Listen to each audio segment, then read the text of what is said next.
Perfect. Okay, great stuff. Sweet. Well, we'll make a start then, and hopefully we can give you all something to think about and take away with you all this evening. Big thank you all for joining us. Just for anybody that I haven't met around the room today, and it's always great to see new people as well. It's been one of the things I've missed about this year actually, has been getting out and meeting people for the first time. But my name's Ben. I run a little company in Northampton called So Very Creative. We work across a whole different range of areas, website, social media, graphic design, much the same to coin a phrase that you use, Melanie, a bit of a jack of all trades, really. We've been working across a range of different areas over recent years, and we've done so in quite a diverse range of different businesses, really. Travel and tourism, we work quite closely with Karen at the Destination Nen Valley project, and we're supporting their Recovery Through Enterprise program at the moment as well, right down to a range of really interesting niches locally: specialist cleaning, logistics, food and drink, kind of a really diverse base, really. But what I think that's kind of helped us to do over the years is to actually develop kind of a fairly robust set of kind of skills and experiences that has enabled us to learn, we think, quite a lot from our different clients in different areas, and hopefully it's given us quite a broad kind of experience to be able to kind of talk to you in a session like this, you know, and be able to talk to you from our kind of collective experiences and stuff over the years. Just in terms of today and how we're going to break it out, I've tried to tackle our presentation this afternoon in as logical a method as we can. Obviously, it's quite a big playing field when we talk about online events, so I was conscious of kind of overloading and making it too unwieldy and complicated. So hopefully it'll be fairly straightforward and easy to follow as we go through. What I will say is, I know there is the live chat in Zoom, but well, I tend to find on my laptop screen, which is a little small, running the presentation and the little video mosaic down the side, it makes answering questions in the live chat a bit of a difficulty, actually. So what I would say is, if anyone's got any questions as we go along, obviously there'll be some time at the end that I'll open it up, and you're more than welcome to kind of ask any questions and stuff then. But I always say to people, I'd hate for someone to go an hour through a session and be like, actually, I don't understand any of this because I misunderstood something kind of early on. So if I do say something or kind of go off on a bit of a tangent that you're not sure on, or you just want to clarify something before we kind of move on, feel free to kind of unmute and ask questions and stuff as we go along, and I'm more than happy to kind of take those as we go, really. I like to try and be as kind of interactive and back and forth as possible. So yeah, if you've got anything to kind of contribute or to ask or anything as we go along, then feel free to chime in as we go. In terms of our objectives today, really there were three that I wanted to hopefully give you to walk away with. The first is that really I thought it was important that we all start to kind of understand the key kind of questions and considerations that we need to kind of take into account when we're putting our kind of online events together. One theme that I'm going to hit on quite a lot as we kind of go through these slides over the next hour or so is kind of the importance of a really structured plan in a few different areas to make the event as successful as possible. So really want to get you thinking about those kind of key areas and questions that you need to be thinking about. Ideally, you know, when we walk away today, I'd like to think that you have some ideas and solid takeaways to be able to go and start to put some strategies together for yourself and actually look at delivering some kind of online experiences for yourself and in your own businesses and organizations. And that's where my third objective comes in, actually, is being able to keep tabs on what you're up to over the following weeks and months that follow, and hopefully enjoy some fun events as you, with a bit of luck, crossing his fingers, he says, put some of these skills and knowledge to use over the coming months and weeks as well. So with that in mind, we'll crack on then. What I like to try and do, I always try and approach these sessions in as accessible a way as possible. I'm honestly a bit of a nerd and a geek when it comes to these kind of things. As a result, I do have a tendency sometimes of switching into kind of lingo and tough stuff like that, but I always try and keep these sessions as accessible as possible, so I'm not kind of overloading you guys with kind of technical jargon that is just going to kind of complicate the matter. So just a few kind of terms and stuff that I wanted to mention before we jump in, just so when they come up on some of the slides later on, everyone's kind of on the same page. Obviously, live stream, as I'm sure most of you probably understand, is kind of generally some kind of a live video feed generated in one place and consumed by people, usually in real time, kind of wherever they'll be, you know, whether that be on a local scale, if we were putting together something with a very localized audience, right up to people watching kind of live stream videos of, you know, bands and theatre performances and stuff this year from all over the world, you know, and it's enabled people to make those kind of content and events and stuff really accessible to people that ordinarily might not have been able to kind of experience them for themselves. Two terms in the middle here that we're going to touch on very briefly, but only really to talk about why we're not going to talk about them more. Two terms that you'll hear quite a lot in terms of kind of online experiences sometimes is kind of VR or virtual reality and AR, augmented reality, which are both excellent kind of tools that businesses and marketeers have put to use over recent years for kind of creating quite immersive online experiences. But they do have their drawbacks, which we're going to get to in a few moments' time. I mean, honestly, a virtual reality setup is one that would generally be a fully immersive kind of 3D environment, similar to the picture that you saw on the our opening screen of the chap in his big kind of VR goggles. That's where you might have seen kind of videos and stuff, those kind of experiences where using the goggles and the headset and stuff, people are able to actively kind of explore and engage with a custom 3D environment that's put together. Augmented reality is a slightly different approach, and how augmented reality works is it takes kind of the real world, so maybe the camera element of your phone, so users might be scanning the real world environment through the lens of their camera, but what it does is kind of overlay digital and virtual elements onto that, so people can quite literally augment their reality. So for instance, there's a really clever app I use that you can kind of scan the camera phone on literally the horizon, and it will pick out the nearest cash point or petrol station or things like that. So there's some really interesting uses for things like augmented reality as well. Latency is a very technical term, but simply refers to any delays that you might encounter between video and audio. So some of you might have been on Zoom calls at some point this year where someone's mouth's moving, but the words have stopped, or vice versa. That effect is something called latency, and that's something we'll touch on very briefly a little later on. Fidelity, in the terms that we're going to describe it today, refers to kind of the quality of an audio or video signal and how kind of clear or fuzzy for the opposite a particular signal might be. Engagement, we're going to, for our purposes today, engagement will obviously relate to how people interact with our content in social media circles, so likes, comments, shares, views, things like that. And just simply the last one, analytics, as you guys may probably know from your work already day to day, just refers to data on our users and their particular kind of habits and particular demographics as it relates to us and our content that we put out into the world. So hopefully that makes sense. Moving forward, like I say, if any of those kind of terms come up, they'll hopefully make sense for you all, and everyone will be on the same page. So in terms of today then, I wanted to start with what constitutes an online event. And online events are quite simply events that take place in a digital space where people are able to kind of connect, communicate, share, and be part of something, even though they're not actually in that location at that particular point in time. As we've seen over this year and over recent years, actually, and as we'll demonstrate over the next few slides, there are many different levels that this kind of event, in quote unquote, can take, really. So whether that be anything from kind of a simple kind of Facebook live stream, or someone going live on their Instagram to interview somebody, right up to much more involved kind of festivals or Christmas fairs and stuff like that. There are numerous different ways that people have been able to kind of take this notion of an online event and create something that actually reflects their own kind of business or service in that digital space. And one of the great things about it, as well, as I've put down at the bottom here, is, you know, a concert traditionally, let's say, will take place at 7:30 in the evening. If you turn up at 9:30, you've probably missed that concert. But obviously the beauty of doing stuff in this online sphere like this is that actually the technology and how we can put it to use enables us to make these kind of content and experiences available for people at any time moving forward as well, actually. So that importance of kind of having people all in the same place at the same time is kind of taken away to a little bit as well. It's important to note this isn't a new kind of phenomenon, really. The first live stream happened on the internet in 1993, and over the years, as you guys will probably know from your kind of day-to-day experiences,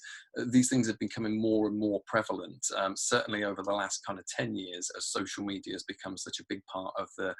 online marketplace as well. There's a few factors that have driven that in reality. Obviously, for one, more people kind of got online at home and were able to kind of take advantage of the internet at home. At the same time, much more people were getting smartphones and getting much more advanced telephone devices in their pockets as well. Tied to that, data has become so much cheaper these days than it used to be first when smartphones first hit the market. It used to be that, you know, even quite expensive mobile phone contracts would get you maybe a couple of gigabytes of data each month. And you'd quickly find, you know, if you're sharing a lot of content on social media or browsing a lot of stuff online, that data can rack up really quickly, and people would end up finding that actually they weren't able to kind of get online and do the stuff that they wanted to. So nowadays, you know, things like unlimited data plans and stuff are so much more commonplace and affordable for people that actually that data consideration has been completely removed as well, and people are free to consume as much content on their mobile phones as they want to. You know, I don't know what your guys' experience has been like this year, but I know there's been days I've been utterly appalled at how long my phone has told me I've spent online surfing the web and doing social media and stuff in a 24-hour period. And the other crucial thing that's kind of driven this kind of increase in virtual events has been that the technology has become really accessible and easy to get into, both for consumers, the people that you would want to come to your events, your concerts, those kind of things, and actually for you as businesses and organizations that are looking to deliver them. It's a significantly easier process now than it was, say, 15 years ago, when actually putting together a live stream broadcast and being able to deliver that to people was a pretty big technical undertaking to actually put the stream together, and quite an expensive operation in terms of making that data available for people to consume as well. So there's been a real kind of confluence of factors over the last kind of 10 years, like I say, turbo driven by the proliferation of social media as well, that has really driven these kind of events to kind of massive kind of occupation in the market. Obviously this year that's been kicked into quite extreme levels that we even at the kind of 12 months ago perhaps hadn't necessarily anticipated. Social distancing and lockdown has meant that all kinds of different things, as you guys will be well aware, have been kind of completely derailed this year. You know, festivals, concerts, all of those kind of events and attractions that have been impacted as a result of people not being able to come and see them and take part in the events that they're putting together in the real world. But on top of that, you know, there are lots of other kind of businesses and groups that have been affected in this way. You know, small vendors and independent businesses that would normally be going to things like Christmas markets at this time of year and those kind of fairs. All of those are kind of completely out of the window for this year. Event organizers have been really kind of struggling to kind of match a latent demand for people that want to be able to kind of deliver events and stuff, and B, for people that actually want to consume them and have something to do. And obviously charities as well, who rely on things like events and in-person gatherings and stuff to do a lot of their fundraising and awareness activities as well. All of these groups have really seen kind of a big impact from not being able to actually get people together in the real world as they normally would. As a result, though, there have been, and I've been saying this to people kind of all year, as much as there is, you know, this element of doom and gloom around, you know, people can't come and see us, businesses are shut, there actually have been a number of really good, I think good, unexpected upsides for businesses that have been prepared to kind of engage and invest in the kind of the technology and the marketing time, really, to put these kind of events together this year. You know, for one, certainly we've noticed with our clients and people that we're coming into contact with on a daily basis, there's a genuine real appetite for local businesses out there at the moment in terms of both the search terms, the search trends that we're seeing in kind of Google dashboard, but also the anecdotal evidence that we're seeing in talking to businesses, you know, who are finding real increases in people that specifically are seeking them out because they want to find a local option. And businesses have upped their online game quite often, you know, to meet that demand, as we'll look at in a few slides' time. Lots of businesses have been forced to kind of pivot to incorporate new services and new ways of delivering their activities as well to people, which actually for a lot of people have ended up kind of being a really good thing. You know, it's actually made them more accessible, it's brought new members into the group, and crucially it meant that they were able to kind of engage and keep people as quote unquote paying customers, even when they weren't able to kind of get them in and see them this year. The other really exciting thing from a marketeer's point of view is that this year has been an incredibly steep learning curve for all of the users that have previously kind of dragged their feet when it comes to adopting some of the new technologies that we're looking at. I mean, Zoom is the classic example that, 12 months ago, my grandma, all of these kind of people would have had no idea what Zoom was, but now are all completely adept at getting online and setting up their kind of bingo call with their mates and all these kind of things. So all of these users that have previously maybe resisted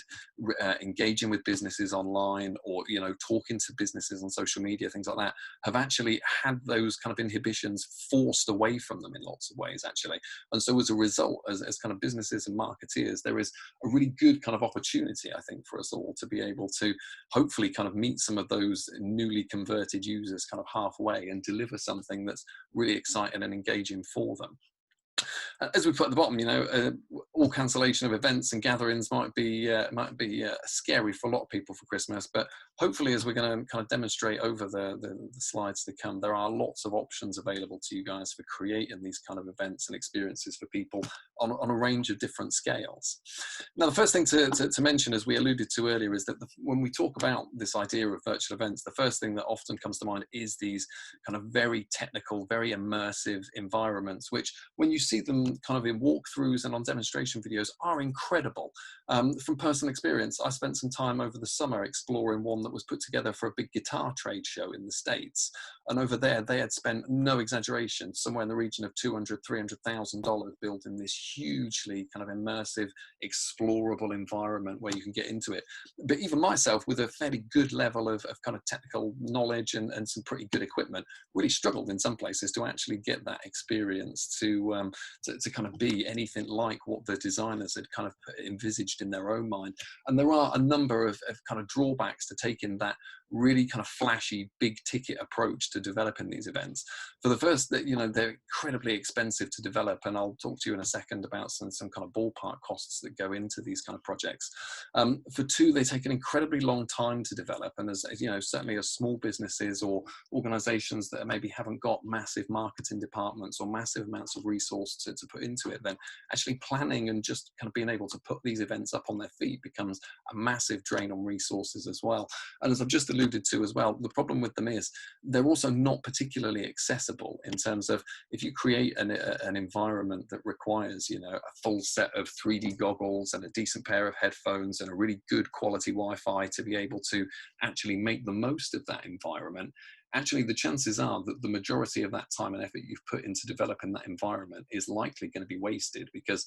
the users aren't going to be able to engage with it in anything like the way you've imagined. And as a result, you're likely going to end up with, similar to my experience in the summer, quite a high abandonment rate. And as a result, certainly in the short term, when you're trying to justify it to your boss, and certainly in the long term, when it comes to looking at events in the future, it's really difficult to be able to demonstrate any kind of massive ROI on that unless you've had,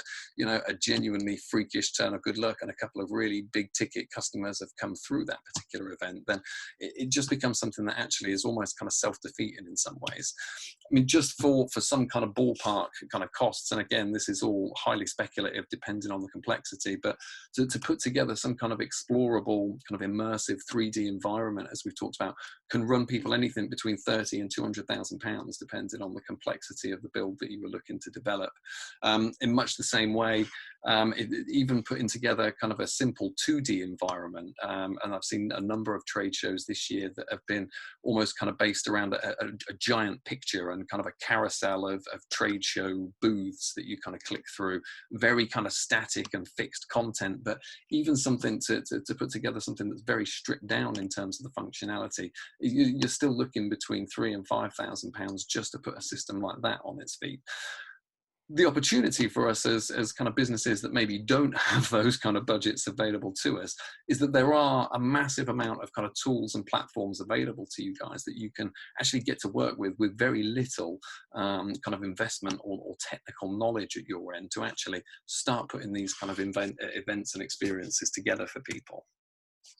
As we've seen through this year, there's been a whole range of different examples of how kind of businesses and groups have put together, their own take on creating virtual events. In the education field, we've seen a whole range of kind of classes and tutorials being delivered from gyms, chefs and food producers delivering cooking classes and cook-along sessions. I was talking to a yoga teacher a couple of weeks ago in Northampton who'd been delivering kind of one-to-one and group yoga sessions with her pupils as well. And even, medical services, therapists, private tutors and stuff like that, even through the medium of those guys with, one-to-one video and stuff, they've still been able to generate that similar kind of quality virtual experience for their customers as well, and still be able to kind of keep the lights on. Obviously, webinars and conferences have been very big business this year for virtual marketeers all the way around the world. Obviously, in terms of how you can deliver those kind of webinars and conferences, they're relatively straightforward to put together in terms of, appointing speakers. And as we've seen today, even an idiot like me can share a screen and run people through a presentation for a little while. So it's relatively straightforward to use platforms like kind of Zoom or Microsoft Teams to put those kind of events together. And the great thing about this kind of really dense, hour-long webinars and 40-minute roundtables and that kind of content is that it's actually really sticky and keeps people within the perhaps the confines of your social media pages or your website after the fact really effectively. And as a webmaster, if you've got any kind of content that you can put into your website that's going to guarantee somebody's going to stick around for 30-40 minutes within the confines of your online store on your business's webpage, that webmaster is going to be rubbing their hands together actually, because the longer people spend on your site, the chances of them engaging with you, taking up your calls to action and contacting you for more information and stuff like that actually go through the roof the longer people spend on your site. Clearly, another way that people have been putting the technology to use this year has been kind of the performance field as well. Obviously, musicians, theatres, all those kind of guys have been completely unable to kind of get out and put together their normal kind of offering for people. And as a result, we've seen all kinds of different kind of utilizations of people putting together fairly straightforward live stream performances, so musicians delivering concerts from home, or even kind of group guitar lessons from home on Facebook Live. I've personally watched the cast of TV shows do script readings via a Zoom window. Patrick Stewart's been doing daily readings of a sonnet a day on his Instagram live channel. I've even seen TV shows that have been filmed in the woods of Canada, during the lockdown period when people weren't able to get into the studio. So there has genuinely been a massive kind of uptick in terms of really interesting kind of content. And quite often, if it's a single musician or somebody that's maybe, doing a solo reading or something like that, then again, the barriers to putting up that kind of performance are genuinely very little. If you've got a phone, if you've got a laptop, you've genuinely got all the access points that you need to be able to kind of put that stuff together. And kind of wider than that, you guys will have seen, as well as kind of some of the main areas that we've looked at over those last couple of slides, businesses have been really creative this year in terms of how they've been able to use some of these tools to actually put together things for their customers. I've seen quiz nights taking place. My neighbours have been attending church services that have been live streamed and stuff in real time. I've been involved in putting up wine tastings for businesses where they've had, 7 or 8 people all dialing in for a virtual wine tasting. And even venues that have been, completely closed, museums and art galleries and stuff like that, have taken the time to actually be able to offer, guided tours with experts and interviews with staff members and stuff like that, and generate content that, during the ordinary day-to-day running of things, perhaps they wouldn't necessarily be able to offer to people. But in the absence of those people having to be stood behind the customer service desk answering questions and stuff, actually they're able to put the time into developing and delivering some of this meaningful content that people have been actively crying out for. So in terms of getting going, I've just noticed what a terrifying picture that is from that lady's face as she's starting there. She looks pretty fierce. I'm going to move on from there. Before we start, obviously, I do get kind of a number of fairly kind of common questions that people always want to ask when we start talking about how we can kind of put together kind of events and happenings for people online. And I wanted to kind of dispel some of those myths right from the off, really, so that we can all kind of approach, the slides slides that follow, hopefully relatively comfortably and without any degree of nervousness. But the first question is obviously, is some kind of live stream event going to cost me a lot? And the honest answer to that is no, it absolutely doesn't have to at all. As we get towards a later part of the presentation, I've got a few slides of recommendations for some products and systems that are worthwhile you looking at if you guys are interested in putting events on. But again, for one, none of it is strictly essential. It's all stuff that I feel kind of bolsters any event that you're looking to put together. But B, it's all stuff that crucially, even if you did decide you were looking at putting, a modest investment into some bits of equipment and stuff to be able to facilitate something like this, none of what I'm going to kind of explain and lay out for you guys today is anything like an expensive item or kind of a big ticket investment for you guys. Second thing people always want to know is actually, can we record it in advance rather than it being live? Again, the honest answer to this is generally there are lots of occasions when yes, we can, you can record content that is quote unquote live, but do it in advance and just deliver it to people at a particular moment in time. Some people are very happy kind of sat in front of a camera and just kind of talking at will, as I'm demonstrating here. Some people aren't quite as comfortable. They feel like maybe they'd like that safety blanket of being able to perhaps do a line a couple of different times or get their final kind of push the camera out in a way that they're happy with. And lots of the platforms that we're going to kind of talk about today, Facebook, YouTube, they all offer you the ability to upload content in advance and premiere it at a particular time and date as well. So there's no reason that it necessarily has to be done as a live event. Third one, people always are curious to find out what kind of equipment and stuff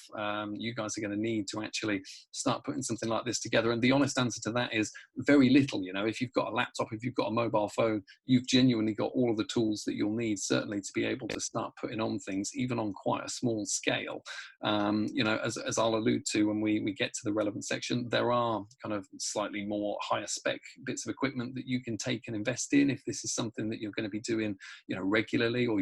actually this is going to be a significant part of our marketing mix over the next 12 months, say. You can buy cameras that will live stream to Facebook from the camera itself and stuff, and things like that will be very useful. But actually, I've tried to root all of what we're going to talk about today in very simple kind of processes, very simple platforms and tools, so that it is hopefully as accessible for you guys as possible. And the last one I always get asked is it complicated? And it is a very straightforward process, as I alluded to in an earlier slide. All of the kind of the technology that is available now on the marketplace has been generally designed to be as simple as possible for people to get to grips with and get to work with, and to not require massive amounts of cost or crucially massive amounts of technical knowledge, because I don't know individually what all of your roles are today, but I imagine it's not specifically a website coder or someone that's got specific huge amounts of detailed technical knowledge. So I've tried to make all of this as straightforward and as accessible as possible for you guys. So the first thing we always kind of start to consider when we're looking at putting together any kind of live event with our clients is to put together some kind of a plan. Honestly, this kind of plan document that we like to try and formulate with our clients is often the most important thing when it comes to kind of guiding you and your team through the process of setting up, delivering, and hopefully capitalizing on a successful event as well. So when we're starting to put our plan together, it's really important that we start to kind of ask ourselves a series of really important questions that over time will help to shape really the framework of what our event is going to look like. So obviously it's going to shape how we create the content, how we deliver it, how people consume the content and where they'll be able to consume the content. And also crucially, what that plan should take into account is how you're planning on promoting the event as well. Obviously, the danger with doing something in an online world is that there are innumerable million distractions on the internet between cat videos on YouTube and the news and Twitter and God knows what else. Once you start having to kind of compete with all of those kind of time drains with people to come and spend time in the events that you guys are putting putting together, then yeah, actually maximizing your awareness in advance and really kind of promoting it to the best of your abilities is oftentimes a more important indicator of kind of how successful an event was or is than actually, you know, how many people, you know, potentially streamed it or bought something off the back of it afterwards. So when we're making that plan, the first thing we like to try and kind of ask clients and get people to think about is what kind of experience is it that we're actually trying to deliver? So, you know, are we trying to put on, you know, a musical performance? Is it going to be a talk from an expert in a particular area? Is it likely to be some kind of a roundtable discussion, perhaps with multiple partners, all needing the ability to kind of contribute to that discussion? Obviously, we'll need to think about how long that event is going to be. There's kind of a few considerations to weigh into that. Obviously, to start with, you know, you want to make sure that the event you're putting on, you know, does it justice and make sure that you're able to explore your particular topic and or whatever in a particular way. But also, crucially, what you don't want to be doing is, you know, thinking to myself, well, I'm going to put together a 4-hour event that, you know, kicks off at 7:30 p.m. and actually is potentially going to be a real issue for somebody to be a part of and engage with for, you know, 4 hours. So actually thinking about how long that event should be and how you're going to be able to kind of engage and keep people interested for that time period is going to be a really important question to ask. Thirdly, obviously, you need to think about from your side who's going to be involved in the event. Obviously, depending on, you know, the format and what you're actually trying to deliver, the complexity in terms of, you know, how many people need to be involved will vary. If you're just delivering a webinar like I am this evening, you know, then actually I can do this all myself. I just sit in front of a camera and I get rolling. Actually, if I was sat here, I'm not going to subject you to my singing, but if I was to sit here, you know, with a guitar off the wall here behind me singing a song for you guys, you know, actually that's perhaps going to need a second pair of hands on hand, so that maybe somebody can be able to take control of engaging with people on social media or asking questions in the live chat and stuff that I can't physically do as a result of being able to, you know, because I'm sat playing the guitar and singing to you guys.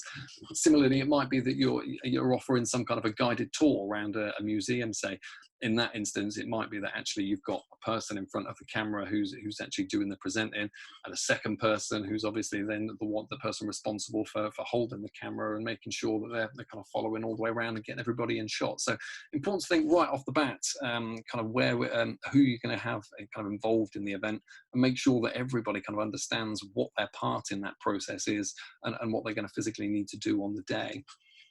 Another important thing for reasons that we will come to in a couple of slides' time, the actual venue of where you will be broadcasting from will also need to be something that you'll need to have a think about, not only in terms of is there any technical limitations in place that will prevent us from running our event in the way that we'd like to, but obviously crucially there'll be some kind of environmental factors that we're going to touch on in a few slides as well that you guys will need to take into consideration when looking at venues as well. Important to think about when people will consume the content. You know, some people like to make the content available on demand so that people can consume it on their own time whenever they want to. Some people like to try and make it actually available live at a particular time and capitalize on that moment of people all being kind of in the same digital space all at the same time. Some people like to do both, you know, and what decision you guys make on that will ultimately, you know, be dependent on what your kind of purposes are for putting these kind of events on, and ultimately what you're hoping to achieve with them as well. Important to think about what kind of time of day you're looking to be holding the event as well.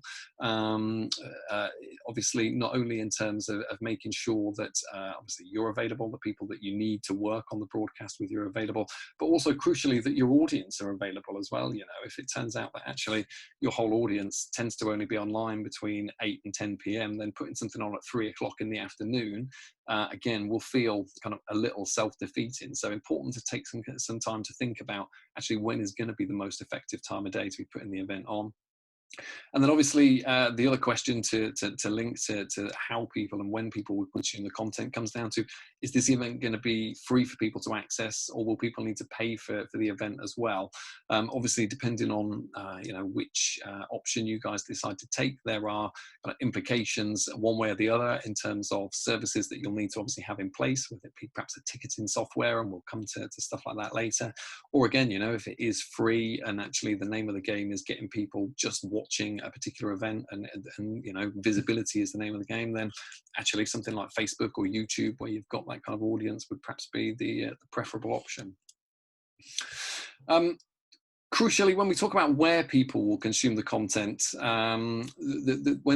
I talk about where, obviously, initially, certainly for the next couple of weeks, people are probably going to be consuming content in their living room at home. But for the purposes of our kind of slides here today, when I talk about where people will consume the content, what we're talking about here in reality is which platform you're looking to host that event on. So whether you're looking to deliver it via Zoom, or whether Facebook Live or YouTube, kind of physically which services you're going to engage to host the event on. And it's worth noting as well that obviously with some software and some kind of configurations, it is more than possible to broadcast actually on multiple platforms at the same time. So if you wanted to, you know, generate a live feed that was available to people within Facebook and YouTube and Instagram and stuff all at the same time, then there are lots of options available for you to do that as well. And crucially as well, you might want to think about whether people or not will be able to access the content after the event has finished as well. Obviously things like kind of performances and those kind of performances, people are going to be really interested in those after the fact that the event has closed as well. So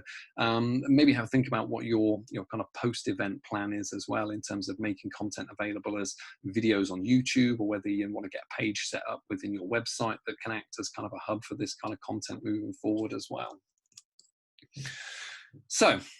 hopefully what this should do is give us something of a brief in terms of, you know, the event that we want to put together. As I say, touching on, you know, the date and time, the format of the event, which platform we're going to look to put that event on via, and again, some of the specifics and the nuts and bolts that will start to inform some of the action points that you guys have got over the months and weeks running into your event. So whether that be, you know, creating Facebook events, you know, setting up a social media plan, all those kind of things as well. Hopefully this plan will give you a really neat, kind of clean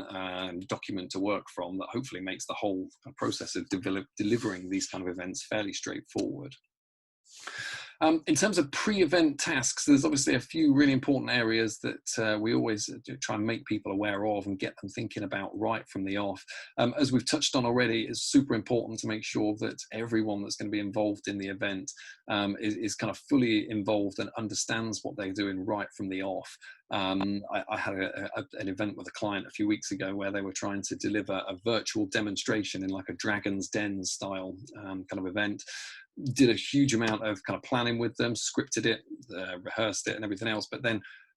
5 minutes before the actual event was due to take place, somebody new was substituted in that had to do the broadcast with me, and it meant that all of that kind of planning went completely to pot, and actually the whole thing ended up being a bit of a disaster, if I'm brutally honest with you. So making sure that you've got everyone involved and they understand kind of what they're doing as part of that process right off the bat is absolutely crucial.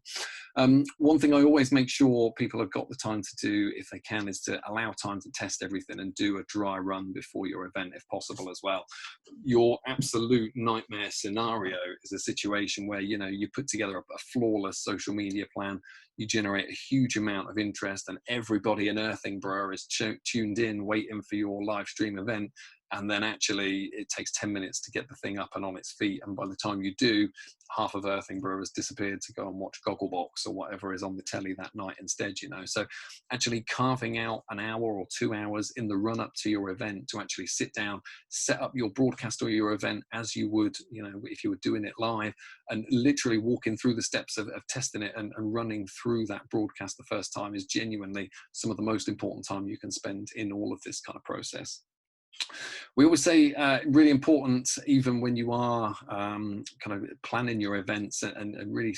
first getting into the process for the first time, super important that you put steps in place to kind of measure your engagement and audience through the campaign as well. When I talk about the campaign, obviously I'm talking from when you start promoting your event right the way through to maybe a week and a half after the event when you conclude that follow-up activity. It's really important to make sure that you are kind of of monitoring that and keeping an eye on things as you go, you know. So I'm going to mention a couple of tools specifically as we get to some later slides, but make sure you've got things like your analytics set up on your website, that you're keeping a good close eye on things like your social media mentions and your incoming feeds and stuff as well, to make sure that actually when you finish your event and you sit down to work out how effective it was afterwards, you've actually got some real data to be able to draw on, you know, in terms of how many people visited, how many people stayed to the end of the broadcast, how much engagement there was on social media. If you're measuring things like your clout score, which is, you know, how your brand stacks up to other brands comparatively in terms of being a social media kind of authority, then there's all kinds of kind of measures and stuff that you can put in place that mean actually you can define relatively easily after the fact whether or not an event has been a success, and either A, look to replicate that wholesale and have another successful event a few weeks down the line, or B, obviously potentially identify, you know, what's gone wrong and where you can put steps into place to mean that actually you don't have the same issue moving forward, you know. And then finally, the other thing, as I've kind of touched on already, but the most important thing I think often with these kind of virtual events, almost as important as the actual content of the event themselves, is to make sure that you guys have got enough time to properly promote that event and make sure that you've maximized every opportunity to get eyeballs on your content and, you know, the hard work that you've put into actually putting these kind of events together. So in terms of where we should be hosting our event, I wanted to put a few slides together that just kind of broadly looked at some of the options that are available to you to start thinking about, you know, where could we be actually looking to create and put these kind of things on for ourselves. Obviously, the first place that I always kind of recommend people investigate is social media, and live streaming has become a really important baked-in part of that ecosystem over recent years. So obviously, Twitter and Facebook were two of the first that kind of really led the vanguard of people integrating live video into their social media feeds. And last time I saw a statistic on it, which was a couple of days ago, I was reading that live video has got 6 times more engagement than a regular video update that goes out into social media. And it actually gets weighted significantly more importantly in people's news feeds than just a video that gets, you know, scheduled at a particular moment in time. The way obviously those kind of algorithms within things like Facebook work is that they tend to kind of prioritize the most kind of pressing, urgent, now kind of content right at the top of your newsfeed. So the most recent updates that have come through. So in that regard, you know, if Facebook is looking down a whole long list of content that Ben can possibly see at the top of his newsfeed and sees that there's a live video happening, actually the chances are that that's the piece of content that's going to drop right at the top of my newsfeed, because Facebook sees that content as super valuable and something that people would genuinely have kind of a real engagement with. So certainly they're 2 right off the bat that you guys can be kind of making use of. Instagram over the last couple of years again has become much more integrated with live streaming as well, and people have been able to make some really interesting kind of events happen with the Instagram live this year. Obviously in terms of kind of engagement, it's great. People have got the ability to ask questions and comment and stuff on your stream, so it's a really 2-way format. You know, if you're doing maybe a question and answer session or a guided tour, it's really easy to be able to take questions from the people that you're broadcasting to and have that kind of 2-way engagement with people. Obviously, Snapchat and TikTok are 2 slightly newer apps on the marketplace, and 2 that certainly tend to skew much younger in terms of their demographics. I wouldn't want to assume the demographics that you guys are potentially putting events on for moving forward, but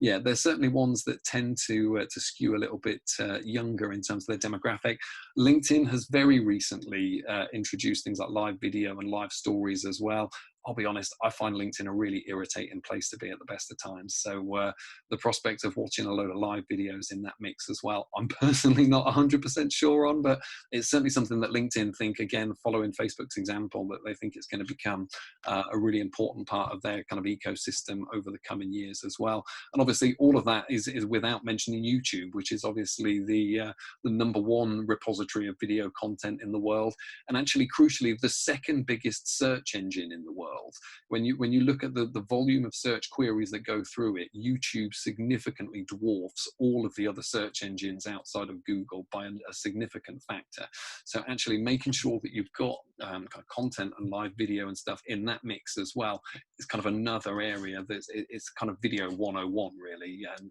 kind of live video 101. Oh, my apologies, sorry, talking too long already. Ben, can I just ask quickly? I'll give you a break from talking to ask a question. Sure. I've just added you on LinkedIn just to annoy you, but that's not what I wanted to say. Sure. With your previous slide, obviously you're talking about all the different platforms, Facebook and YouTube and things, and I've seen where people have gone live, like Jay's virtual pub quiz is the classic one that everyone's got involved with in lockdown. Yeah. And he broadcasts on Facebook and YouTube, Facebook Live and YouTube at exactly the same time. Yes. And I just wanted to very quickly, or you might well be getting onto this, sorry if you are, but I just wondered about whether it's possible to do that without having a third bit of software or website that like we've used Buffer to try and do dual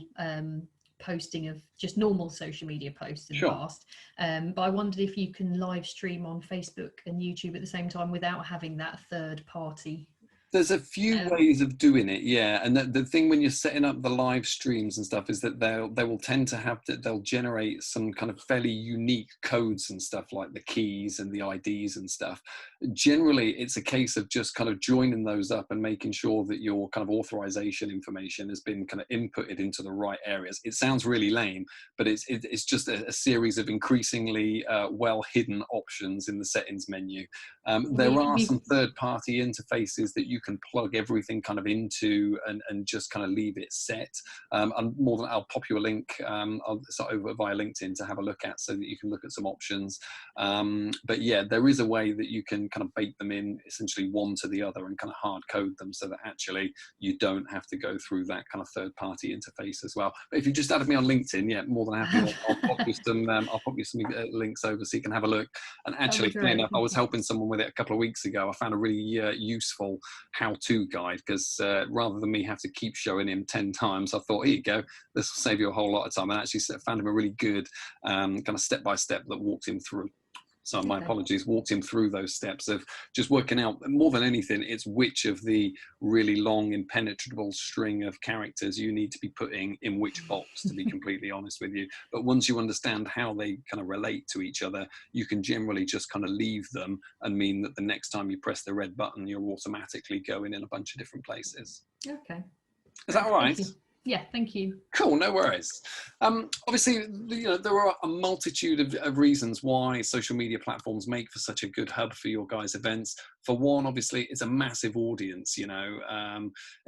When you look at the user penetration that platforms like Facebook and Twitter and YouTube have got, I'm almost kind of, I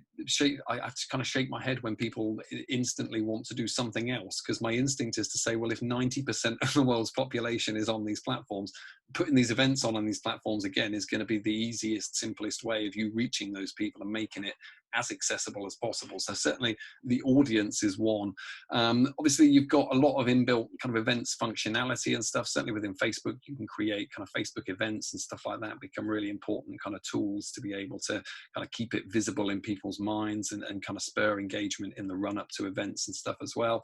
Between all of the various social platforms and the kind of the story based kind of content that you can generate in things like Facebook and Snapchat and stuff as well, there is a whole range of different ways that you can kind of be promoting the event in the run up, running sneak peek little broadcasts, or maybe going live and talking people through what to expect from the event, creating really nice kind of branded graphics. There's all kinds of ways that you can be kind of creating really nice, interesting content and sharing them with people in the run up to events as well. Obviously, things like Facebook and Instagram have got e-commerce options baked into them now as well. So obviously, if you're an online business that has potentially got products that people can be kind of selling, buying via those kind of platforms and stuff as well, then again, putting an event on in them helps people to kind of join that circle as well. You know, to use the analogy, putting the event on helps to bring someone through the shop door, and then, you know, the name of the game then is kind of capitalizing on that. So if you've got things like e-commerce built into your Facebook page, your Instagram page and stuff as well, then it's another great way of being able to put those kind of products in front of people as well. And crucially, as I put in at the bottom, as well as, you know, what we might want to get out of an event and how we might want to tackle an event if we were a business putting something on, it needs to be as accessible and easy as possible for Joe Blow walking down the street, or, you know, my mum to be able to pick up her phone and get involved with it. You know, my mum is the least techie person in the world, and even she's managed to get involved in all kinds of stuff this year. And that's where Facebook is great. You know, everybody understands how Facebook works. Growing numbers understand how things like YouTube and Twitter and Instagram work and stuff. And so as a result, in terms of being able to meet users halfway and make it really kind of easy for people, social media is genuinely the ideal kind of starting place for you guys to be looking at. Obviously, in terms of slightly wider uses, things like conferencing software has also become a really useful tool for this year. Not only have people been using things like Zoom and Skype and Microsoft Teams for, you know, traditional webinars and conferences and things like that, but actually that functionality of being able to, you know, have multiple people dialing in and contributing to the same kind of discussion or conversation has actually allowed for all kinds of different uses and stuff as well. And I gave the examples on some earlier slides of people doing, you know, cast readings of TV scripts and, you know, dramatic performances of Hamlet and all kinds of stuff, using that very simple setup of a number of different video frames, all within one simple kind of black screen. The great thing about it, obviously, is that it's become really kind of ubiquitous this year for lots of people, even people that weren't, you know, doing anything in the way of kind of online conferencing or anything this year, have been able to get to grips with, you know, usually if not Zoom, then at least Zoom or Microsoft Teams or something as well. And for you guys as hosts, obviously, the ability to be able to put these kind of things on for free is great, because it means, you know, that there's none of the massive kind of investment to be able to put these kind of happenings on. It's something that you can potentially look at kind of trialing and testing and adapting on quite an affordable basis moving forward. Obviously, the ability to have up to, you know, hundreds of people all in the same place is a big boon, and something that, you know, within Facebook, it's very much, you know, kind of a one-way video stream followed by, you know, the replies coming in comments and stuff like this. But obviously, the conferencing software does give people a much more kind of interactive two-way interface to work within. And, you know, to touch on the accessibility point that we mentioned a moment ago as well, obviously the other great thing is that all of these platforms have now got really good mobile apps for people to put to use as well. So even if you were looking to jump onto, you know, perhaps doing an event in one of these slightly more kind of involved platforms, actually from a user point of view, it's still incredibly easy and incredibly accessible to be able to kind of get on and engage with those events as well.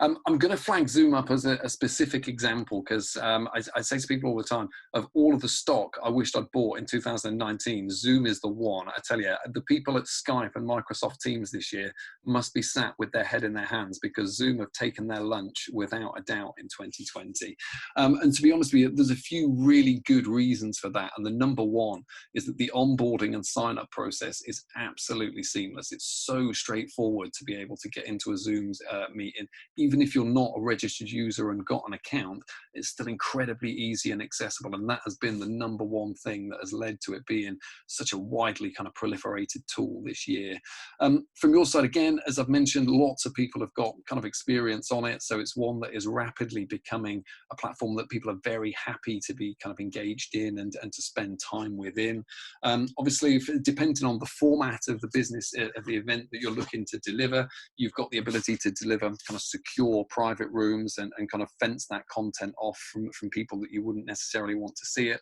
But also at the same time, you know, it's got the ability to actually open those kind of broadcasts up and stuff as well. So there are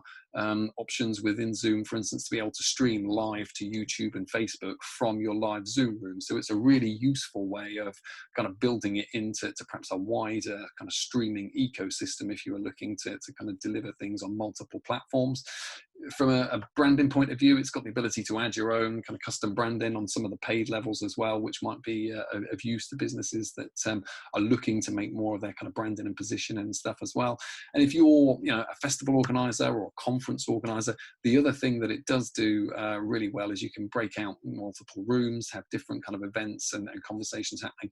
all at the same kind of time, all under the same kind of umbrella, actually. So I'm not a paid shill for Zoom, I can assure you, but when it comes to kind of putting together events like this is something that we've been using really regularly all the way through this year, and it's actually proven to be an incredibly flexible, incredibly responsive little platform. So it's one that to be honest with you, between that and a good camera, it's generally something that people can kind of get to work with dead easy, you know.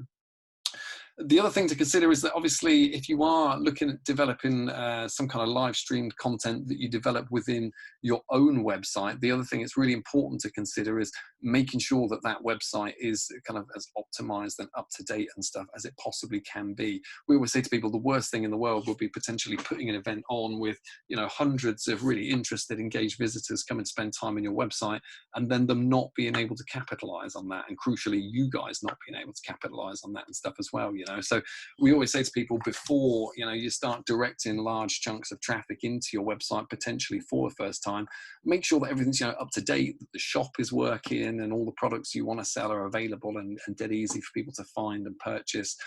Little things like making sure your SSL license is in place, so that obviously any visitors come in are kind of confident in it. You're not going to get any visitors getting a security warning from their browser and being turned away from the event. And obviously make sure that, you know, all of your kind of calls to action and things that you would want people to act on are super visible and really easy for people to find. So make sure that, you know, links to things like your shop, your contact page is really visible. If you've got things like live chat activated on your website, then make sure you've got that turned on and somebody is logged in to answer any questions in real time. And obviously make sure that, you know, you've got the ability for people to sign up to your mailing list, and you've got a method then for contacting them in the future as well. So always be thinking about what kind of steps you need to take to make sure that actually your involvement with your visitors and your audience doesn't end the minute you click end on your live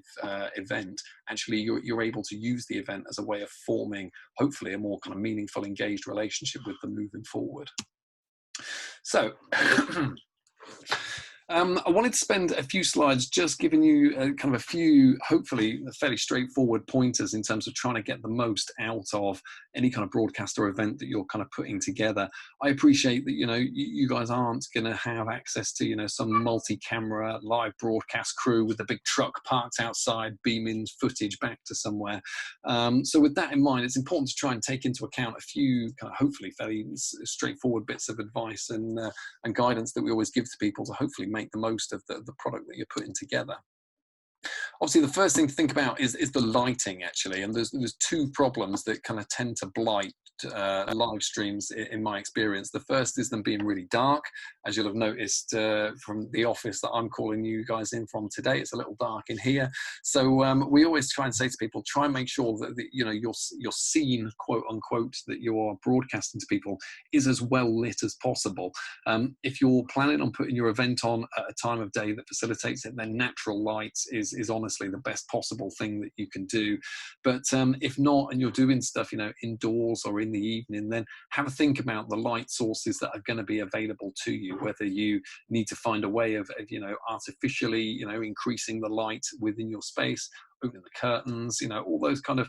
you know, really simple little pointers, but just make sure that generally, without it being too, you know, bright and in your face, that actually it's really clear, really bright, and people can kind of see what's going on and who's talking to them. Obviously, if you are giving an event such as a tour, this is where something like a run through will be really useful, because it gives you an opportunity to investigate how the light changes in different areas and whether you need to, you know, take specific steps in specific areas to make the most of that as well.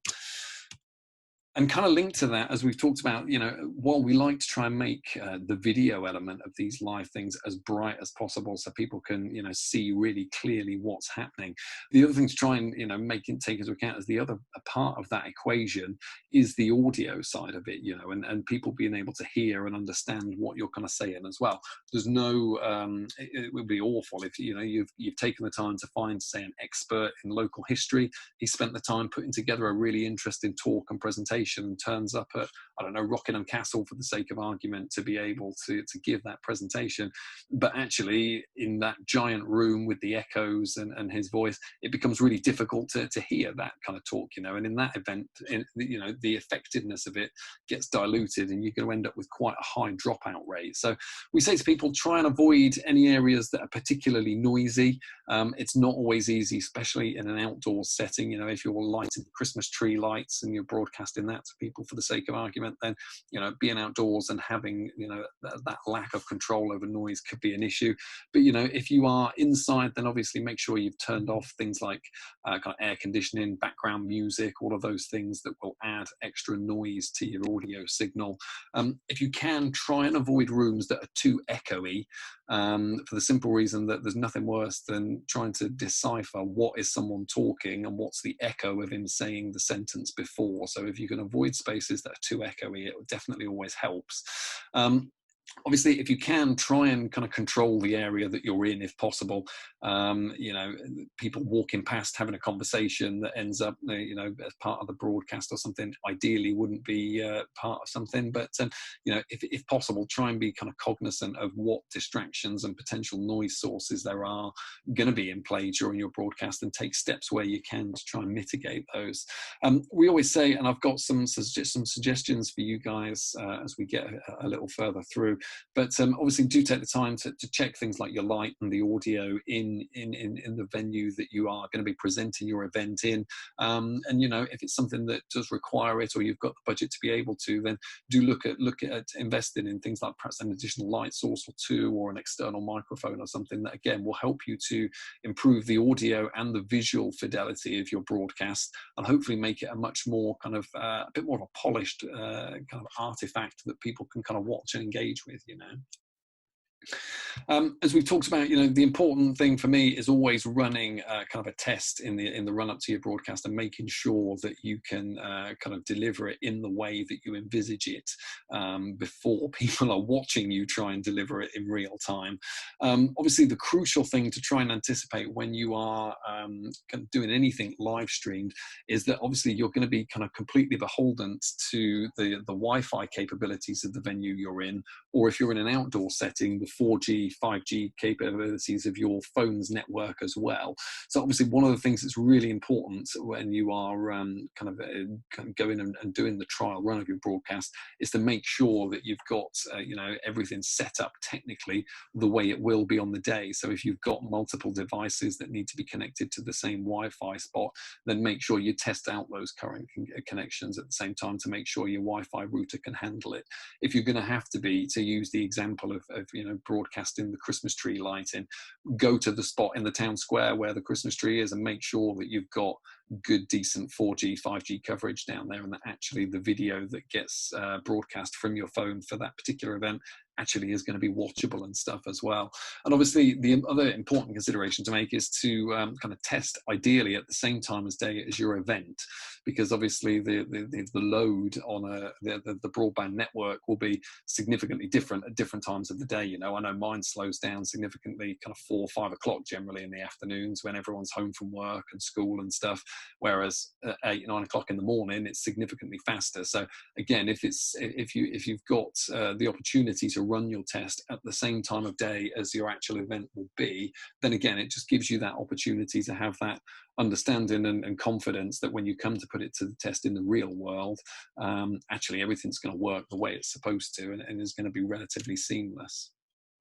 Obviously, the other thing a test does is give people the opportunity to, actually run through their lines and maybe their marks if they're giving perhaps a walking tour or something like that for the first time, without having to try and kind of figure it out in real time. Some people aren't as comfortable and as confident kind of talking just off the top of their head to an audience. So, sometimes the opportunity to run through that is a big help for people. Facebook in particular, one, I think YouTube may have the same option. I can't remember off the top of my head, but Facebook offers you the option to stream to just me, where you can essentially set up a live stream that nobody else can see, so that obviously you can test it out and run through it all without prying eyes, or worse, people in the comments box, because there's nothing worse than an internet commenter. And I always say to people on a practical level as well, if it helps, feel free to kind of tape out your marks on the floor, or put script cards in key locations if it helps as well. All people can see through the window on their computers is what the camera is pointing at, which is in reality going to be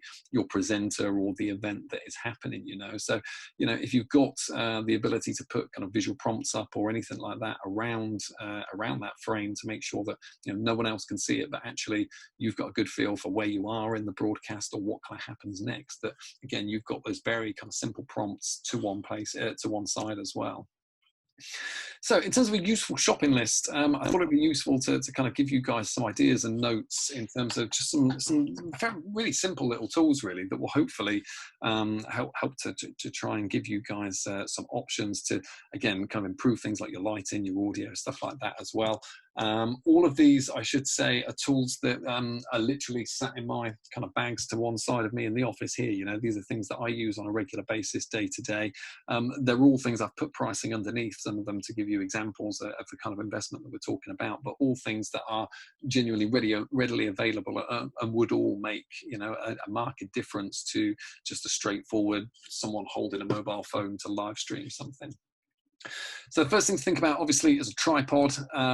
This is self-explanatory, I would hope, from that picture there. But when you are holding a camera, especially for a long period of time, there's nothing worse than that kind of shake that your arms start to develop after a little while. And as uncomfortable as that is for you, kind of holding a phone potentially and covering some kind of event in a live stream capacity, it's even more uncomfortable for the people sat at home trying to work out what's happening as that kind of camera shake is going on as well. So we always say to people, for a tenner, a tripod is literally the quickest and easiest thing you can do to improve the quality of your end video results, because just having that stability of shot will instantly lift your kind of production value as well. I've got literally two of these three that you can see in front of me here. Obviously, one on the far left has been developed specifically for kind of use on a desktop with a mobile phone, and you can see to the right of that one's got a ring light built into it, which actually gives you that nice kind of selfie glow that you've probably seen on Instagram, when people are taking their pictures. And the third one obviously is actually a mobile phone attachment on a standard kind of camera tripod. So again, if you've got maybe a DSLR tripod from a traditional camera that you use at home, you could even put that to work and just buy a little mobile phone adapter for the top as well. Possibly more use for if you've got someone standing up and delivering a performance or a speech, or if you've got something outside where it's happening off ground level, then again something with a tripod with a bit of extra height and extension would be a useful way of spending a tenner on there as well. If you are out and about, or potentially kind of walking around delivering tours, those kind of content, this little mobile phone bracket is something I've been using for about 12 months now actually, and is one of the best £15 I've ever spent. So obviously on its kind of base level, by clipping the phone into the bracket the way you've seen on there and holding it in two hands either side, it actually dramatically increases the stability of the shot coming out of the camera. So all of that kind of really shaky, kind of horrible result that you'd get just kind of walking around, I don't know,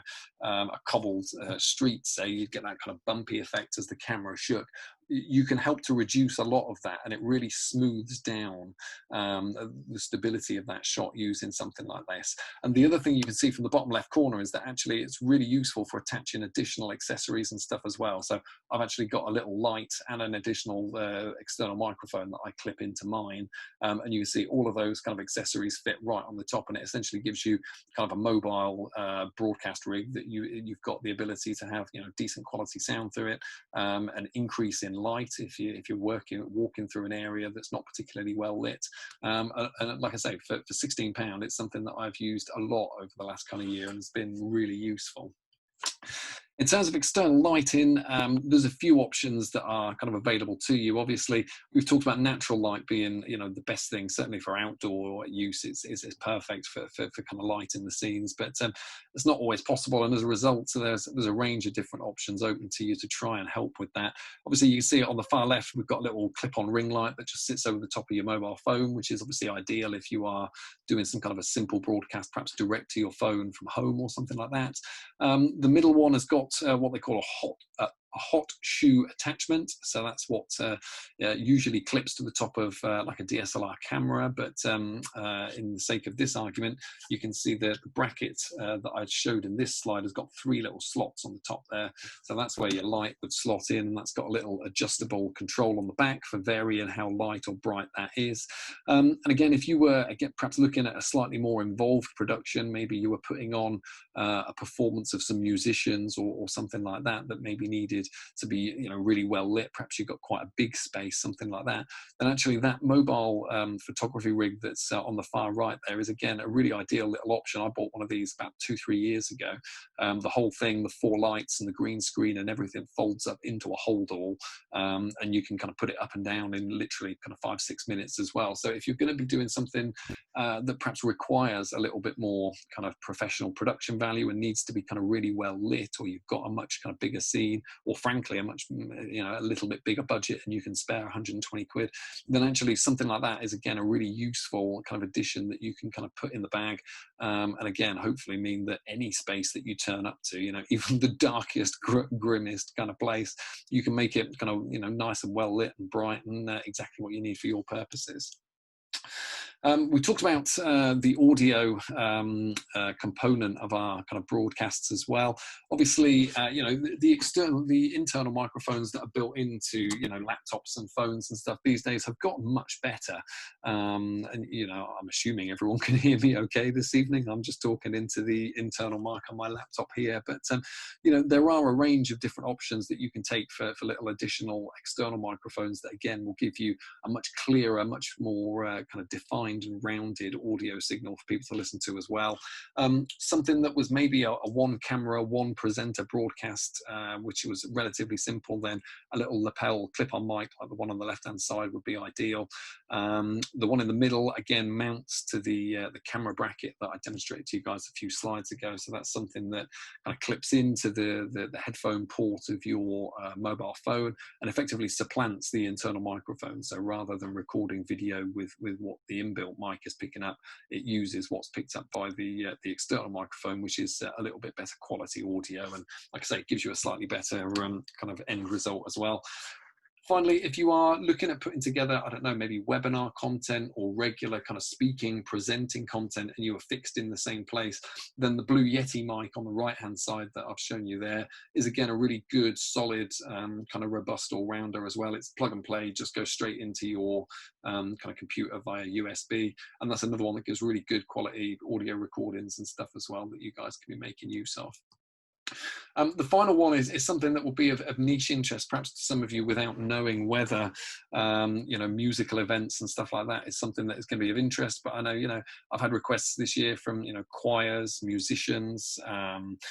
Christmas carolers that are looking for ways of putting kind of musical events on and stuff. And actually, the key to those, when we're talking, me perhaps being a little bit crackly or lo-fi while I'm just talking to you is one thing, but actually, when you're trying to reproduce, maybe a string quartet or a Christmas choir or something like that, actually the quality of that audio signal will be really important. And making sure that people can hear it and that it sounds good will be the crucial component that keeps people kind of engaged and watching that broadcast hopefully to the end. And a setup like this actually is something that for kind of £220 again offers a pretty good accessible kind of entry point to be able to deliver kind of something like that. Essentially what you've got there is 2 kind of high quality capacitor microphones which will capture a whole lot of sound in very rich, very kind of detailed quality. And then the box that you can see that sits just in front of the headphones there is just an audio interface that enables those microphones to be converted into a digital signal, and then obviously combined with your video signal to give your final live broadcast. So again, something that is potentially of niche interest to some of you. I don't know, again, without a kind of a show of hands, if kind of musical based events is something that you guys are going to be interested in. But yeah, again, I think something like that, depending on the complexity of what you're trying to put together, then again, something like that is a really good kind of solid investment that you can be making. In terms of other tools that we always kind of recommend to people, obviously we've recommended a few little bits of hardware and stuff there that can be really useful for improving the quality of your actual live broadcast. But there's a few tools that we always kind of recommend people look at putting into their toolkit as well, really to try and make them make the most of the whole kind of process of planning and developing events like this. Obviously, the first one will be a social media scheduler, something like Buffer, Hootsuite, Orca. There are innumerable packages available for you guys at different price points, including crucially free. Most of these platforms offer a free level for people to get involved with, but we've talked about the importance of being consistent and really regular with your social media and promotion and stuff in the run up to these kind of events. So making sure that you've got the tools at your disposal to do that is really important. In terms of social media monitoring, we think this is also a really important part of the puzzle, really. It's one thing to have the tools at your disposal to be able to kind of publish content and put stuff into those spheres, but actually understanding what people are saying about your event and those kind of things is also a really important part of the equation, really, in terms of being able to generate engagement and hopefully kind of lead the conversation in the run up to it as well. So one app that we've been using quite a lot this year is an app called Mention, and that's a really good one for tracking all kinds of different platforms, Facebook, YouTube, Twitter, Instagram, Pinterest, LinkedIn, a whole range, and that can track on usernames, on keywords, on hashtags. So yeah, that's one that if you're going to be doing a lot of social media activity, it definitely feels like a good companion app to add to your phones and your desktops, to be able to actually see how effective any of that activity is being, and what people are actually kind of saying about your event as a result. If possible, I always suggest to people having some kind of a tool at your disposal for creating some kind of graphics is really useful. Obviously, Photoshop is the idiomatic name that everybody knows, but there are loads of packages from Spark by Adobe to one called Canva, which some of you may have come across in your day-to-day already. But these are really useful, really powerful, free kind of graphics packages that you guys can be using to put together to create things like posters, social media posts, all those kind of assets and materials that you might be wanting to make use of in the promotion of your events as well. If you're going to be selling tickets to any kind of happening or event that you're looking to put together, then obviously you're going to need some kind of ticketing solution put in place. Two that we use fairly regularly with people over the last few years have been Eventbrite, which I know is a very popular one, but we've got another one called Ticketailor that we've worked with as well. Works in a very similar way to Eventbrite, but does also have a few other little kind of extra bits as well that you can have a look at. But obviously, yeah, that's something that you guys are going to need to put into place right off the bat. And kind of tied to that, really, we always say to people, really useful to make sure you've got some kind of a mailing platform in place as well, whether that be MailChimp, Constant Contact, some way of getting back in touch with your kind of customers and people that are buying tickets and stuff after the fact. It might be that you've got to deliver links, information about how to join the event, post-event follow-ups, special events, special follow-up messages for kind of future events, stuff like that. So actually making sure that having captured people for your event that you're looking to put in place and kind of mobilize that data moving forward, then yeah, make sure you've got some kind of a system in place to be able to very quickly and easily put all those newly sourced contacts into place and again, reach out and start to hopefully develop some good relationships with these guys. Video editing software, we always say to people, is something that may be really useful, especially if you're planning on making content available after the fact. You know, if you wanted to record a little webinar and then make it available later, then yeah, a video editing software is a great way of being able to cut out that 5-minute period at the start when people are joining and the questions at the end. And, you know, maybe there was a lag in the middle where there was a technical issue. The video editing software enables you to cut all of that out and put quite a polished, finished kind of article online afterwards. And you know, Premiere Rush is a package that's available from Adobe. That's a free package that you can be using, or there's iMovie baked into Apple products and stuff as well. So there are a number of really simple entry-level packages that you guys can very quickly get to grips with and start to create those kind of video content afterwards. Obviously, if you're looking to pre-record and stuff as well, then obviously video editing software is a great way of making sure that that finished clip is as smooth and polished as possible and stuff as well, you know. So if that's kind of one way that you're looking at delivering these events, then certainly do be looking at some kind of video editing software as well. And again, if you are pre-recording and you've got that luxury, then we always say to people to experiment with an auto cue as well. There are a number of really good auto cue apps available within the app shops, and obviously the great thing about those is not only does it keep you kind of on point and make sure that you don't kind of forget anything or, you know, say the wrong thing at the wrong time, but the auto cue actually helps to focus your eye on the camera itself. So actually it keeps your eyes in exactly the right place, so, you know, it seems like you're talking to all the people kind of on the webinar or the event all at the same kind of time and stuff as well, you know. So definitely have a look for an auto cue app as well. Certainly if you are perhaps a little nervous with getting onto camera for the first time, or again, perhaps you've got a lot of points that you want to get through. And finally, as we've alluded to, make sure that the rest of your kind of online offering is in order as well and stuff, you know. Make sure that all your kind of social media profiles are active and updated. Make sure that your website's updated and optimized as much as possible. And that crucially, obviously, you know, if we're gathering interest and getting people coming in to see us for these particular events that we're delivering, that actually we're advertising future installments of those events and stuff as well, you know, and that hopefully this is, you know, the first step in a kind of an ongoing relationship with people.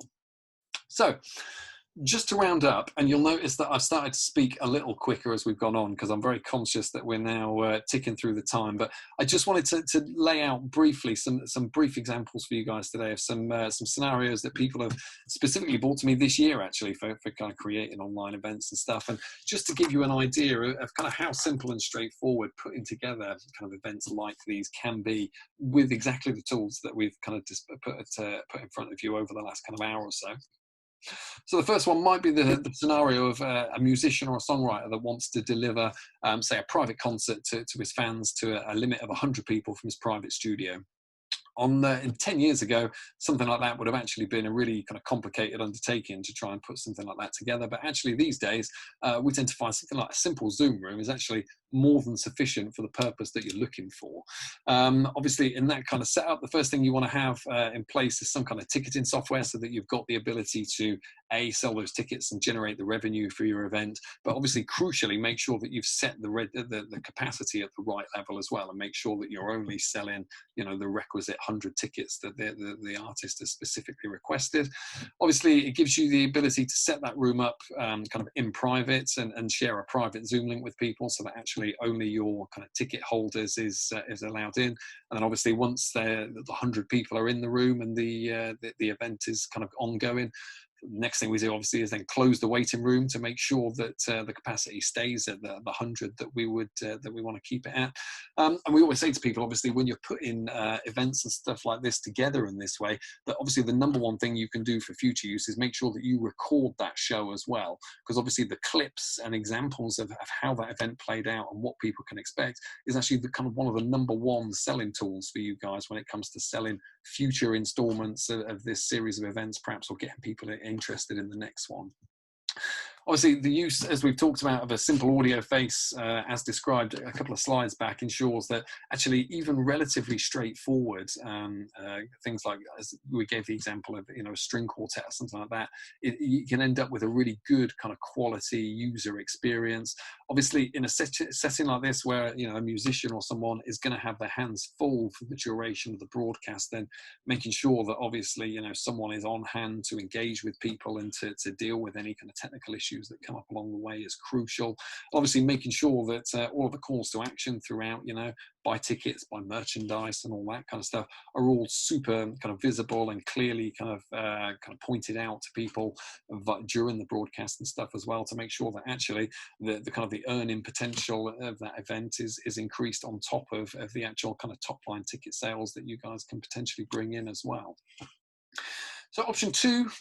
we've looked at the scenario of a town council that might want to deliver a publicly accessible virtual Christmas fair, say, to showcase a range of local businesses on a particular night. So in this instance, again, something that it feels to me like that Facebook Live and that Facebook ecosystem is actually absolutely perfect for something like this, to deliver a really useful kind of self-contained experience for people. Obviously, Facebook's got a massive audience, and a large percentage of your kind of local audience and visitors will already be on there, and likely at the time that you're running some kind of a virtual event will likely be on Facebook at the same time. And obviously from a business point of view, the advantage of doing something within a platform like Facebook is that the majority of those local businesses will already have their own pages set up, their own online stores set up and active as well. So actually that user journey of bringing people into an event and hopefully having them capitalize on that and go out, engage with these businesses, buy a product from them and support them and stuff as well, that whole kind of journey is really self-contained and really easy for people to take, because within a few clicks they can be within the online element, the online store element of that business's Facebook page, and buy in the thing that they want with Apple Pay. So the whole thing can take just a couple of minutes and stuff. Obviously, the beauty of running an event like this on something like Facebook is that you've got, as we kind of alluded to, a multitude of different ways to promote it in terms of, the different kinds of content, polls, countdowns, story-based content that you can be sharing on a daily basis as well. And obviously crucial, given that the event is public and that, we want as many eyeballs on it as possible, there's no kind of need or requirement to kind of block access to it and stuff as well. So given that, Facebook is the behemoth that it is, if 20,000 people suddenly descend on your, Rushden virtual Christmas fair, actually it's fine. That infrastructure will stay in place, and as many people will be able to join that broadcast as possible without anything falling over. In terms of how we've personally seen this kind of approach rolled out over the years, we've seen a couple of different options, even locally actually, certainly within the last year. I don't know if any of you guys have checked out the NN online food market at any point this year. But they've been doing kind of a series of events, usually on Saturday afternoon, I think, where they get a lot of food and drink producers together to kind of showcase them on a set timetable. And quite often they will kind of pre-program the updates from all of the businesses in advance, and then publish those bits of content on a regular schedule. So whether that be 9:05, 9:10, 9:15, and obviously businesses that are users, I should say, that track the hashtag or are spending time on the Facebook page, see those new bits of content as and when they're kind of added through the evening. Obviously, for the other alternative to that is a slightly more chaotic approach potentially, but we've also seen events run this year where actually all of the businesses take on kind of temporary admin rights to the page and schedule their own kind of 5-minute Facebook Live sessions as well. So actually at 9:10 we hand over to Ben at So Very Creative, and he spends 5 minutes touring the office and explaining to you guys what I do and shouting out my website before I close my broadcast down, and John from, I don't know, XYZ Cake Company gets on and starts telling people about his business and stuff. Well, obviously you've got a couple of options within that kind of setup to do it. Obviously, as we've talked about, you can pre-record your videos and schedule them all at a particular time, or again, if you've got people that are kind of happy to talk as live to camera, then again, more than happy. It's very easy to kind of give people the access they need to do that, and just kind of give them their 5 minutes of fame at the requisite time. Worth kind of saying as well, it's more than feasible to combine both of those approaches actually for some of these events. It might be that actually you want to pre-schedule all of your updates from your local businesses in advance, but actually have a live element of a Christmas tree lighting, to use that example and stuff again. So however you chose to kind of tackle something like this, there's something like Facebook seems like the perfect kind of format to be able to work with.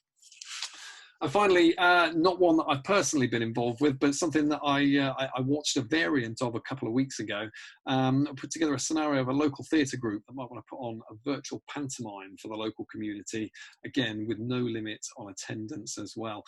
Now, what we've kind of recommended in this kind of scenario is a kind of a method whereby you can actually use a combination of Zoom and Facebook to deliver a really interesting kind of experience for people as you go. So our first step in kind of putting together an event like this would be obviously to set up kind of a Zoom room that only the performers in the pantomime in this example have got access to. Obviously, what that gives you is kind of a limit on the 10 actors that we know are going to be seen and heard on screen at any time.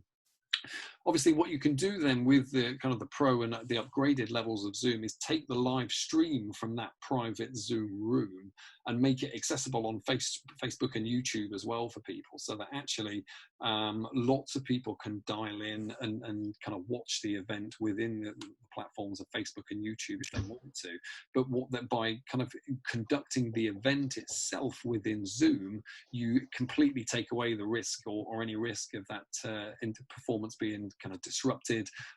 Someone's dog goes crazy on a microphone and interrupts the performance stuff. You actually haven't got any of that, because you can control the quote unquote performance part of the ecosystem completely separately, and just make that live stream element available to people so that they can then tune in on kind of Facebook and YouTube as well moving forward. Obviously, if tickets are required, then a ticketing platform will need to be put in place. Obviously, where you've got ticketed events and actually you've got kind of quite a private audience that you want to be able to make that stream available to, then obviously what you might want to do is set up kind of private YouTube links or private Facebook groups that people can access to be able to get to that stream, which obviously again enables you to make sure the only people tuning in are the ones that have hopefully paid for a ticket and entitled to be there. So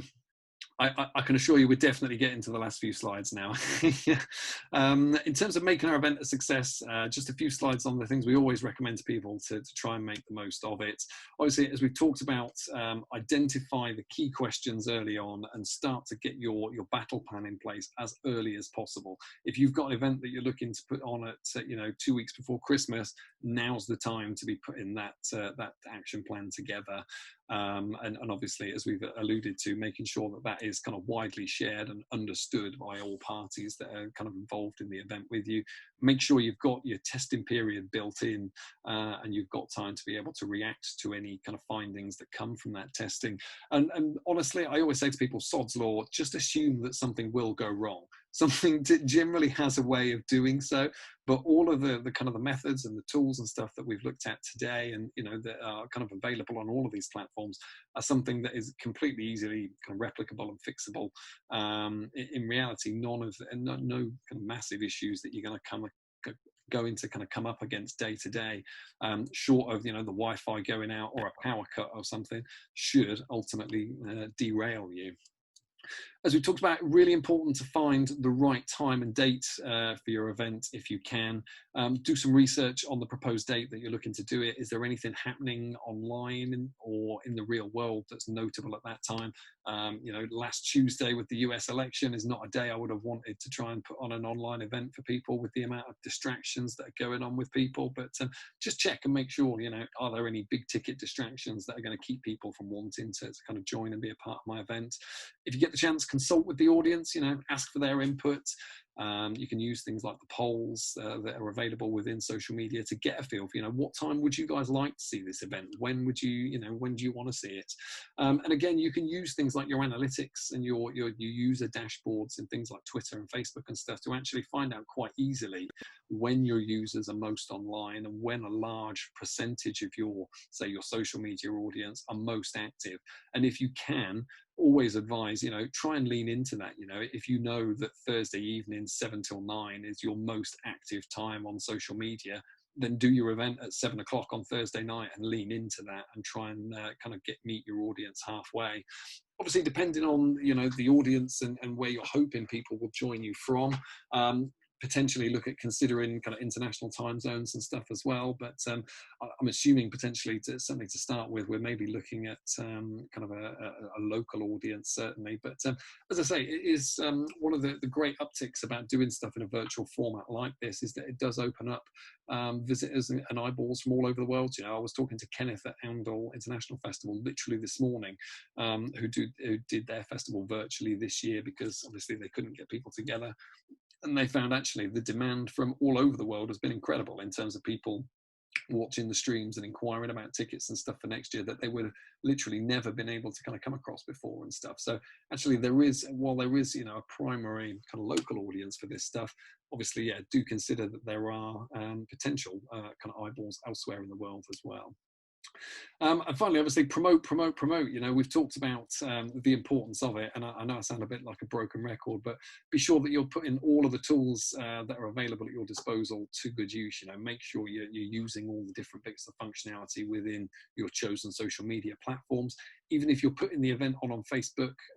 be sure to be utilizing things like Facebook and Twitter so that your audiences there know about the event as well. Make sure that you're, you know, mobilizing your email lists and replicating that effort with partners. So, you know, if you're working with 3 or 4 organizations to do something, make sure they're hitting their social media and their emails and stuff as well. Make sure you're, you know, creating things like calendar markers, Facebook events, iCal reminders and stuff so that people can very quickly add it into their diary and make sure that it's something that, you know, their phone pops up, oh, virtual event in 20 minutes and stuff, you know, and you've got all of those kind of things helping to push people towards you as well. And then obviously, you know, using things like hashtags will make it really easy for people to kind of find the content, talk about it, hopefully share it, and gives you a really kind of easy way of being able to go, right, I'll track that hashtag that I've created for my event now, and then, you know, at a glance, I'll be able to see hopefully what people are saying about it as well. So like I say, I know I've mentioned it kind of a few times, but that kind of promotional side of it and keeping that at the forefront of your mind is really, for me, one of the most important things to think about when we're looking at this.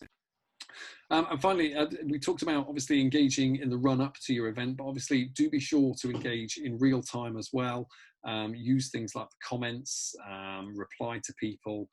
thank people for joining them. You know, if people ask questions, then answer those questions, stuff like that. Keeping people engaged and being part of the conversation is one of the most important things you can do to make sure that people get all the way from the start to the end of your event and get the most out of it. So whether it be, you know, yourself or, you know, a case of bringing in somebody to be a part of that broadcast with you, anything that you can do to help with that engagement is super important. In terms of a final kind of post-event checklist, obviously, when you've actually delivered your event, we always say to people, you know, to make sure you take the time to kind of take stock and understand what worked and what didn't. You know, you can find raw data in your analytics that tells you whether it was a success in terms of visitor numbers, how many people stayed till the end, how many people shared the information about the event or brought other people in. And again, you can use things like social media and stuff like that to actually generate some really nice kind of soft anecdotal kind of feedback from people as well in terms of what you could do better, what people enjoyed, what people might like to see for future events and stuff like that as well. And obviously, if you are in the luxurious position of you've got your users and audience generating content and talking about it, obviously make sure that you share that and let people know about that within your audience as well. And again, just keep that narrative going, you know, if this was a great event, we're really looking forward to the next one, and that actually they all hopefully start to kind of snowball into a regular series of maybe interesting kind of engaging events for people. So that concludes my slides for this evening. I've got two slides to just run through with you very quickly before I take questions. I had a phone call literally about an hour before I jumped on this call with you this evening to mention that Wellingborough Council and East Northants Council are about to unveil a new package of support for businesses locally, which might be of interest to some of you. Now, this is a package that is going to be awarded to 25 businesses from East Northants, 25 from Wellingborough. And qualifying businesses will get, apparently, they'll be awarded membership to the Enterprise Nation community, which gives you access to advice services, access to the Amazon Small Business Accelerator, peer-to-peer networking and stuff like that. And also this year, as well as the membership, they're giving away, I believe, 50 slots at their own online event at Christmas time for businesses to promote themselves to the UK and stuff as well. So if any of you guys are interested in getting involved, the guys had asked me to mention it to you today because a big part of what the Enterprise Nation team do is all about kind of upskilling people people online and helping you to develop this kind of stuff. So if you guys are of interest, then there's an email address at the bottom for James Tennant at East Northamptonshire Council. As I say, the closing date is fairly soon. It's the 27th of November, and I believe they are reviewing, closing the applications on the 27th and reviewing them on a first come, first serve basis. So I believe the first 50 qualifying businesses will be the ones that will be eligible for those 50 awards. There's a link here that you guys will be able to kind of take down and copy as well. But I will share these slides via Karen Williams after this event today. So obviously, if you keep an eye out for this slide to you in the next day or so from Karen, then obviously you'll be able to follow that link through as well. And if you've got any questions, obviously James Tennant, his email address is there, and he's more than happy to take any questions that you guys have got about the scheme and what it entails. So that was kind of a heads up from the guys at East Northants Council to let you know about that. But with that in mind, I'm going to draw breath for 2 seconds and ask if anybody got any immediate questions. I mean, obviously, more than happy to take questions offline, and I'll put my contact details up there so that obviously if people want to reach out to me kind of separately or anything, you're more than welcome to. But did anyone have any kind of immediate questions in the short term?